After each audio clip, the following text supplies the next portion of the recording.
कबड्डी प्लेयरां दियां रेडां ते जफ्फियां दा YouTube channel kabaddi tigers.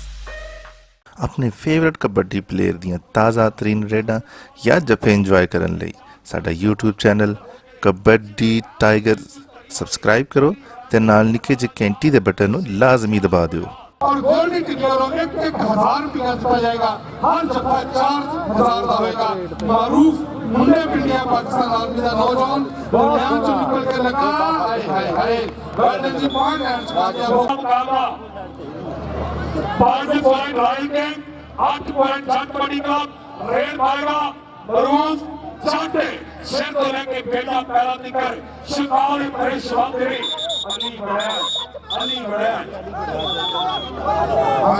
Barrage ने लाख कराची लेकिन राणा से डबल की तरती अली बराज अगर आज जफ्फा ना लगा दे बेचारे रखते तो घर में झाड़ देते अली को आज भली आतजी को सीमा साहब इस वक्त पूरा इंजॉय कर रहे हैं इस कबड्डी मैच जो अगली कबड्डी मोहब्बत करो डबल सुनो 18 पॉइंट बांटे जावे सात कबड्डी लगा देना हाय हाय और 11 बाबर सुल्तान साहब डॉक्टर औरत साहब को आनी तवज्जो इस कबड्डी के उत्ते बड़ा तगड़ा कबड्डी प्लेयर मोहम्मद बरूफ पाकिस्तान आर्मी चल मेरे ढोल सिपाहिया तेन रब दिया रखा जेड़िया रावत में जावे और रावण में तका कोई बोली पैदा कर तो चलेगा खेड़ा विचों खेड़ मैंने सिंची को मार के एक मिनट बाद कबड्डी के सरकार ने बहुत फिर दुनिया साढ़े करो सेता नहीं जट खेल दिया मेरे शौक में खेला नहीं अली बड़ा हाय अली उस्ताद मोहम्मद अलकार साहब उस्ताद मोहम्मद आयशा साहब शुक्रिया अदा करना पूरा कोच बल्ले भी बल्ले आदर को जीवन साहब मुदस्सर सदू का दे है कागज वाले ने जी अगली कबड्डी करेगा मोहम्मद बरूफ चौधरी आलमगीर साहब डॉक्टर साहब इस कबड्डी में तो अली बड़ा हाय अली की बरूफ से टक्कर आई गबरुआ दे सिर संजड़ के हुण ताज कबड्डी दे खेड़ा होर भी सोहणियां ने पर अपनी थां नहीं नु कोई नहीं चंगा लगदा बाज कबड्डी दे दूसरा सेमीफाइनल मुकाबला दूसरा हाफ ही इस वेले चलदा होया रॉयल किंग यूएसए कबड्डी का वास्ते अगे और बढ़िया है करो नौजवान कईदा कदे हुंदे सी शौक परवानियां दे सिर ते पग्गां ते तिले दे गुस्से होने सीधा ला के चौथे क्यों पीड़ा ना करनी ते मां पे गुस्से होने जेना करना सेहत वाले ध्यान यारो चाचा ताया ते मामा भी रुसे होने होनी उन्हां दी खाड़े गल साकी बाग सूर उधर चार काफी जान रोते निवारे जीवन के देखे जब कितने होंगे जवान की टक्कर बिल्कुल सारा चाटा लगे ना गोल करते काफी दो पार्टी डॉक्टर की घोषणा देखी गई चीने का बड़ा स्पीडर अब्दुल्ला ने बरूफ चाटे अब्दुल्ला बैठ गया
ਸਾਡੀ ਵੀਡੀਓ ਨੂੰ ਦੇਖਣ ਦਾ, ਡਾਊਨਲੋਡ ਕਰਨ ਦਾ ਤੇ WhatsApp ਗਰੁੱਪ ਵਿੱਚ ਸ਼ੇਅਰ ਕਰਨ ਦਾ ਅਸੀਂ ਥੈਂਕਸ ਕਰਦੇ ਹਾਂ। ਸੋ ਪਲੀਜ਼ ਇਸੇ ਤਰ੍ਹਾਂ ਸਬਸਕ੍ਰਾਈਬ ਕਰਦੇ ਰਹੋ ਸਾਡੇ YouTube ਚੈਨਲ ਕਬੱਡੀ ਟਾਈਗਰਸ। ਅੱਲਾ ਹਾਫਿਜ਼।